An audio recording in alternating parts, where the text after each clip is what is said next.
মৰমৰ ছাত্ৰ ছাত্ৰীসকল, আজি আমি আৰম্ভ কৰিছোঁ তৃতীয় শ্ৰেণীৰ গণিতৰ পাঠ 11 দৈৰ্ঘ্য। প্ৰথমতে ইয়াত কি দিয়া আছে আমি পঢ়ি চাই লওঁ।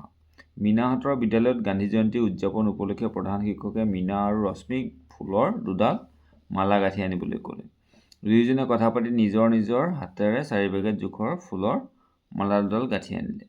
মালা কেইডাল ফটোখনত লগাবলৈ লওঁতে দুয়ো আচৰিত হ'ল।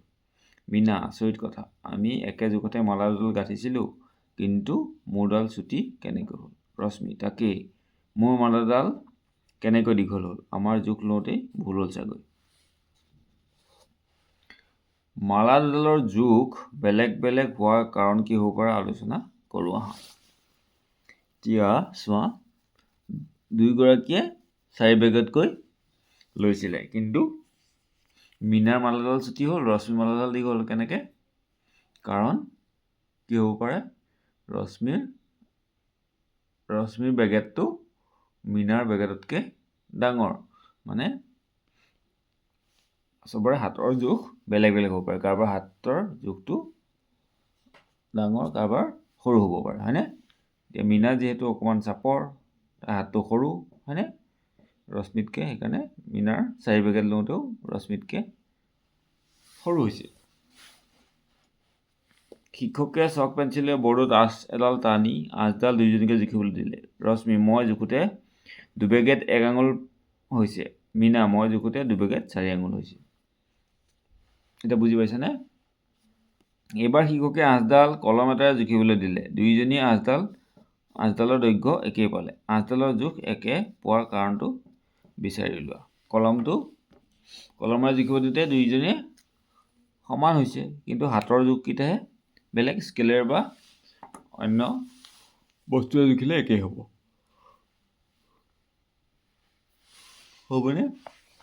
তাৰপিছত চোৱা, ইয়াৰে কোনডালৰ দৈৰ্ঘ্য বেছি, কোনডাল বেছি দীঘল হ'ব পাৰে। এডাল চিধাকৈ আছে, কিন্তু এডাল এনেকৈ বেকা বেকিকৈ আছে। এডাল যদি আমি এনেকৈ সমান কৰি দিওঁ, তেতিয়া ইয়াতকৈ এডালৰ দৈৰ্ঘ্যটো বেছি হ'ব, হয়নে? তাৰপিছত ৰীতাই আম গছৰ পাতেৰে দুৱাৰত লগাবলৈ মালা গাঁঠিছে। ঘৰৰ মূল দুৱাৰত লগাবলৈ ইয়াতকৈ দীঘল মালাডাল গাঁঠিব পাৰিবানে? তাৰপিছত ইয়াৰ ভিতৰত আটাইতকৈ দীঘল ফিটাডাল বিচাৰি উলিয়াব লাগে। ইয়াত আটাইতকৈ দীঘল কোনডাল হ'ব? এইডাল হ'ব, হয়নে?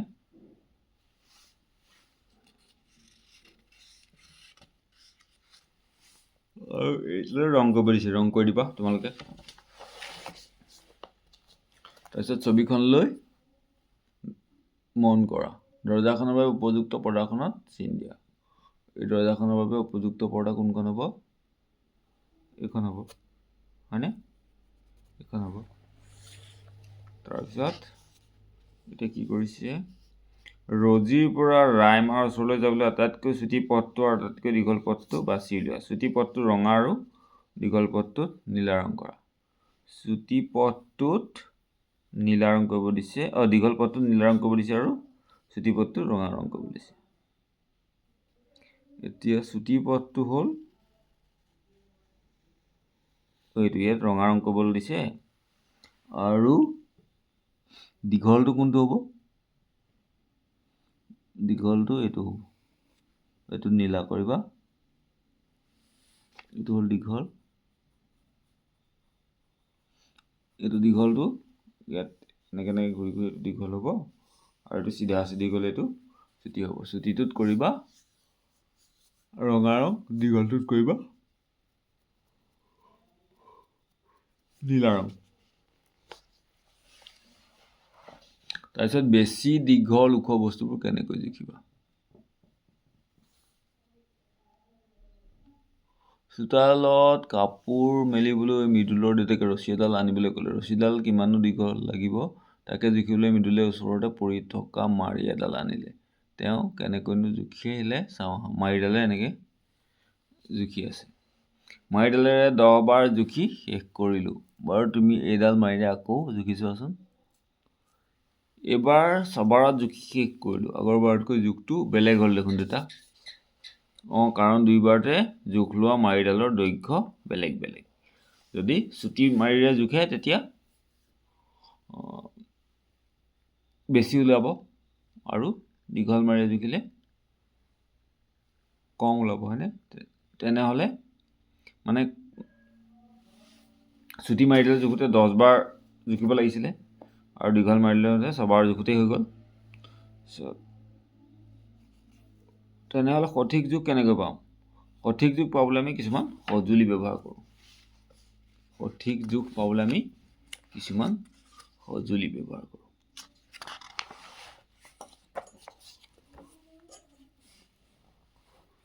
কাপোৰ চিলাবলৈ গ'লে দৰ্জী মামাই কিদৰে জোখ লয় মনত পেলোৱাচোন মনত পৰিছে এডাল ফিটাৰ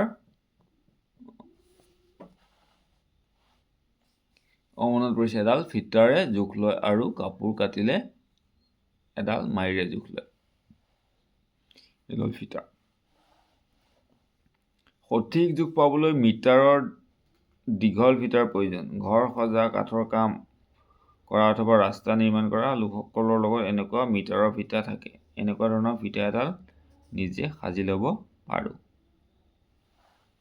কেনেকৈ সাজিম দেউতা ভিতৰলৈকে ৰছী বা ঊণৰ টুকুৰা এটা 1 মিটাৰ জোখত কাটি উলিয়ালে মই কাটি উলিওৱা এই ৰছীডালৰ দৈৰ্ঘ্য 1 মিটাৰ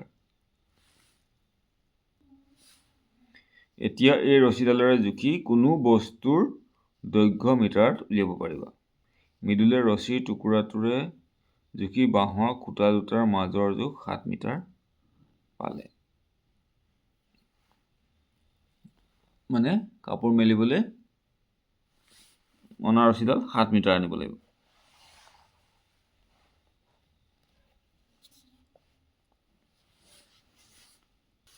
মিটাৰ ফিটাডাল চাওঁ আহা মিটাৰ ফিটাডালত 1 2 কৈ লিখা দাগবোৰলৈ মন কৰচোন এইবিলাক 1 2 এইবিলাক দেখিছেনে 100 চেণ্টিমিটাৰে 1 মিটাৰ এইবিলাক হ'ল চেণ্টিমিটাৰ দাগ এইটো CM লিখা আছে 1 চেণ্টিমিটাৰ 2 চেণ্টিমিটাৰ 3 চেণ্টিমিটাৰ 4 চেণ্টিমিটাৰ 5 6 এনেকৈ যদি 100 চেণ্টিমিটাৰ হয় তেতিয়া হ'ব 1 মিটাৰ মোৰ তাত স্কেল আছে চোৱা স্কেলডাল যদি দেখা পোৱা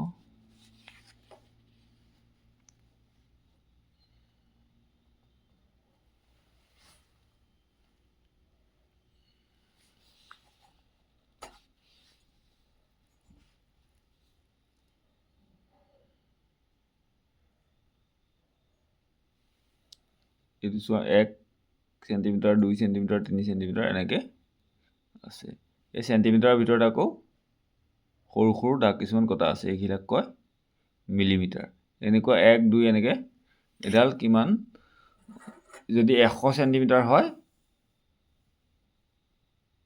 তেতিয়া সেইটো 1 মিটাৰ হ'ব ইয়াত 60 চেণ্টিমিটাৰ আছে আৰু 40 চেণ্টিমিটাৰ হ'লে এডাল হ'ব 1 মিটাৰ তাৰপিছত মিটাৰক চমুকৈ মি বুলি লিখা হয়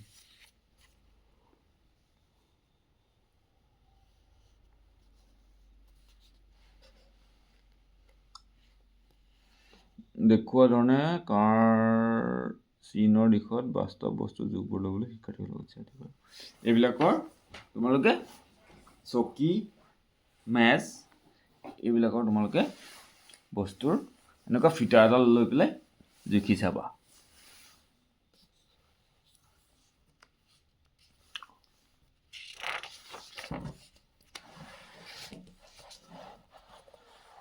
তোমালোকে 1 মিটাৰতকৈ কম দৈৰ্ঘ্যৰ কিছু বস্তু তালিকাভুক্ত কৰা 1 মিটাৰতকৈ কম মানে আধা মিটাৰ মানে হ'ল 50 চেণ্টিমিটাৰ এইটো মই দেখাইছিলোঁ স্কেলডালত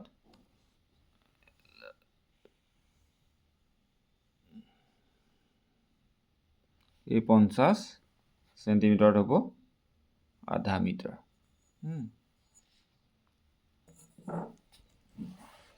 1 মিটাৰ 4 ভাগৰ 1 ভাগ কিমান হ'ব 4 ভাগৰ 1 কৰিলে 50ৰো আধা হ'ব গতিকে 25 চেণ্টিমিটাৰ হ'ব 1 মিটাৰ 4 ভাগৰ 1 ভাগ 25 চেণ্টিমিটাৰ আধা মিটাৰৰ 2 গুণত কিমান মিটাৰ আধা মিটাৰ দুটা হ'লে 1 মিটাৰ 4 ভাগৰ 1 মিটাৰৰ 4 গুণত কিমান মিটাৰ 4 ভাগৰ 1 মিটাৰৰ 4 গুণত 1 মিটাৰ 4 ভাগৰ 1 4 ভাগৰ 1 4টা যোগ কৰিলে 1 মিটাৰ হ'ব আধা মিটাৰতকৈ বেছি কিন্তু 1 মিটাৰতকৈ কম দৈৰ্ঘ্যৰ কেইবিধমান বস্তু জুখি উলিওৱা 4 ভাগৰ 1 মিটাৰতকৈ বেছি কিন্তু আধা মিটাৰতকৈ কম দৈৰ্ঘ্যৰ কেইবিধমান বস্তুৰ জুখি উলিওৱা এইটো তোমালোকে স্কেল লৈ পেলাই বা এনেকুৱা ফিটা লৈ পেলাই জুখি লিখিবা যিকোনো বস্তু লিখিব পাৰিবা 1 মিটাৰ সমান আধা মিটাৰ যোগ আধা মিটাৰ আধা মিটাৰ সমান 1 মিটাৰ 4 ভাগৰ এভাগ আকৌ 1 মিটাৰ 4 ভাগৰ এভাগ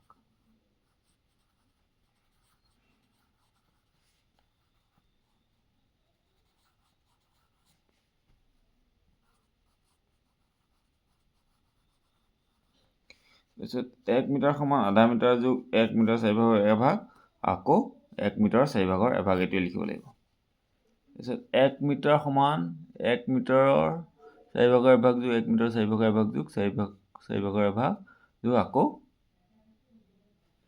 4 ভাগৰ 1 মিটাৰৰ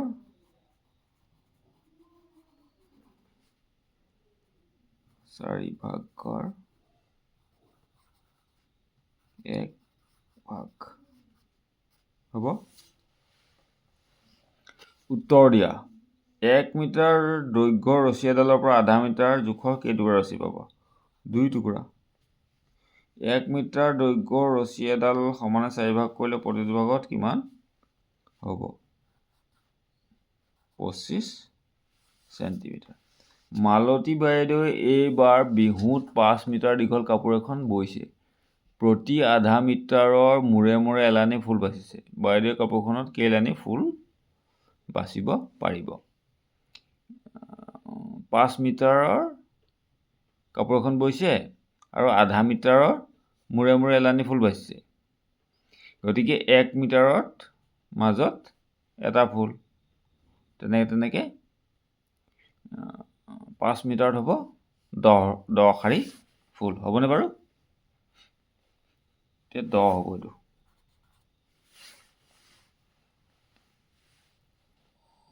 এইকেইটা কৰিব দিছে প্ৰথমতে পঢ়ি লওঁ কিনো দিছে ৰংপি এবাৰ ভাওনাত ৰাধাৰ ভাও ল'ব ৰাধাৰ কাপোৰ চিলাবলৈ তেওঁ ৰঙা ৰঙৰ কাপোৰ 4 মিটাৰ আৰু সেউজীয়া ৰঙৰ কাপোৰ 5 মিটাৰ কিনিলে ৰংপিয়ে মুঠ কিমান কাপোৰ কিনিলে 4 মিটাৰ আৰু 5 মিটাৰ 5 4 9 মিটাৰ কাপোৰ কিনিলে এইটো তোমালোকে যোগ কৰিবা 5 মিটাৰ যোগ 4 মিটাৰ যোগ 5 মিটাৰ সমান 9 মিটাৰ নাজমাৰ দেউতাকে শুৱনি কোঠাত পৰ্দা লগাবলৈ 20 মিটাৰ কাপোৰ কিনি আনিলে কোঠাটোৰ আটাইকেইখন পৰ্দা চিলাবলৈ 17 মিটাৰ কাপোৰৰ প্ৰয়োজন হ'ল কিমান কাপোৰ ব্যৱহাৰ নোহোৱাকৈ থাকি গ'ল এইটো 20 মিটাৰ আনিলে 20ৰ পৰা 17 বিয়োগ হ'ব 20 মিটাৰ বিয়োগ 17 মিটাৰ সমান 20ৰ পৰা 17 গ'লে 3 মিটাৰ হ'ব এতিয়া মধুশ্ৰীয়ে বিদ্যালয়ৰ মেজত পাৰিবলৈ 2 মিটাৰ জোখৰ কাপোৰৰ টেবুল ক্লথ এখন তৈয়াৰ কৰিলে তেনেকুৱা 5খন টেবুল ক্লথ তৈয়াৰ কৰিবলৈ কিমান কাপোৰৰ প্ৰয়োজন হ'ব এইটো এনেকৈ কৰিব পাৰা এখনত লাগে 2 মিটাৰ হয়নে 2 যোগ 2 মিটাৰ যোগ 2 মিটাৰ যোগ 2 মিটাৰ যোগ 2 মিটাৰ 1 2 3 4 আৰু এখন 5 মিটাৰ 5খন হয়নে 5খনত কিমান লাগিব সমান আটাইকেইটা যোগ কৰিলে 10 মিটাৰ এইটো তোমালোকে পূৰণ কৰিব পাৰা 2 পূৰণ 5 সমান 10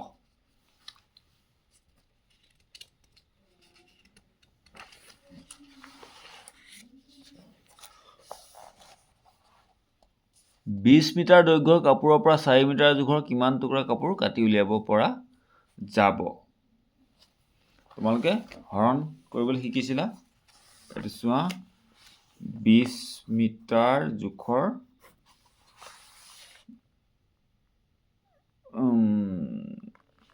4 মিটাৰ জোখৰ কেইটুকুৰা কাপোৰ উলিয়াব পৰা যাব এইটো 4 হৰণ কৰিব লাগে এইটো তোমালোকক যদি এনেকৈ কৰি চাওঁ 20ৰ পৰা 4 বিয়োগ কৰিলে থাকিলে 16 16ৰ পৰা 4 বিয়োগ কৰিলে থাকিলে 12 আকৌ 12ৰ পৰা যদি আমি 4 বিয়োগ কৰোঁ থাকিলে 8 আকৌ 8ৰ পৰা 4 বিয়োগ কৰিলে থাকিলে 4 গতিকে আকৌ 4ৰ পৰা যদি 4 বিয়োগ কৰোঁ থাকিব 0 একেলগে কৰিব লাগিব আমি কেইখন কাপোৰ পাম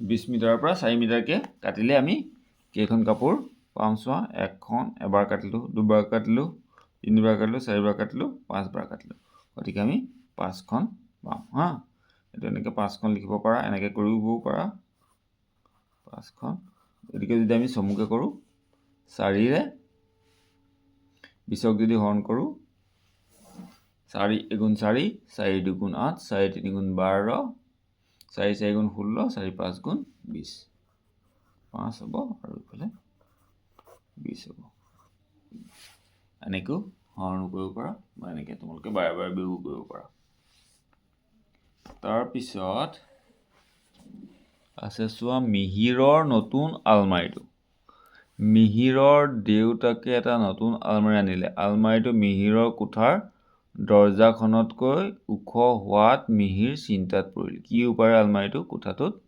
সোমাব পাৰি তাকে চিন্তা কৰিবলৈ ধৰিলে আলমাৰিটো কেনেকৈ সোমাব পৰা যাব আলোচনা কৰা আলমাৰিটো যদি এনেকৈ বেকা কৰি পেলাই সোমাও তেতিয়া সোমাব পৰা যাব হয়নে আৰু কেনেকৈ সোমাব পাৰি তোমালোকে চিন্তা কৰিবা এনেকৈ পথালি কৰি পেলাই সোমাব পৰা যাব হয় না তাৰপিছত চোৱা ইয়াত এখন শহাপহু আৰু এই গাজৰ ফটো দিছে ওপৰৰ ছবিখনে মন কৰাচোন গাজৰৰ পাচিটোৰ ওচৰলৈ শহাটো আহিবলৈ 4টা বাট আছে শহাটোৱে গাজৰ খাবলৈ যোৱাৰ বাবে ব্যৱহাৰ কৰিব পৰা আটাইতকৈ চুটি বাটটো ৰঙা ৰং কৰা আটাইতকৈ দীঘল বাটটোত সেউজীয়া ৰং কৰা আটাইতকৈ চুটি বাটটো আৰু আটাইতকৈ আমি দীঘল বাটটো এতিয়া বিচাৰিম হা ৰংটো তোমালোকে কৰিবা মই লিখি দিম কোনটো চুটি আৰু কোনটো দীঘল এতিয়া চোৱা আটাইতকৈ চুটি বাট এইটো হ'বনে এইফালে এনেকৈ আহি পেলাই এইটো আৰু আটাইতকৈ দীঘল বাট কেনি হ'ব এইফালে যদি যায় এনেকৈ আহিব এনেকৈ আকৌ এইফালে আহিব লাগিব এইফালে আহিব লাগিব এইফালে আহিব লাগিব এইফালে পাবহি এইটো এটা দীঘল বাট আকৌ এইফালে যদি আহে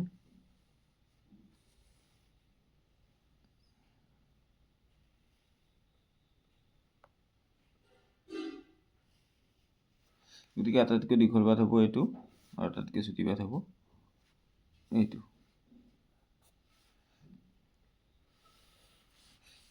এইটো আটাইতকৈ চুটি বাট আৰু এইটো আটাইতকৈ দীঘল বাট হ'ব এইটো পাঠ ইমানতে শেষ হৈছে ইয়াৰ পিছত আমি পাঠ 12 ধাৰণ ক্ষমতা কৰিম তোমালোকে যদি ভিডিঅ'টো চাই ভাল পালা তেনেহ'লে প্লিজ চেনেলটো ছাবস্ক্ৰাইব কৰি দিব থেংক ইউ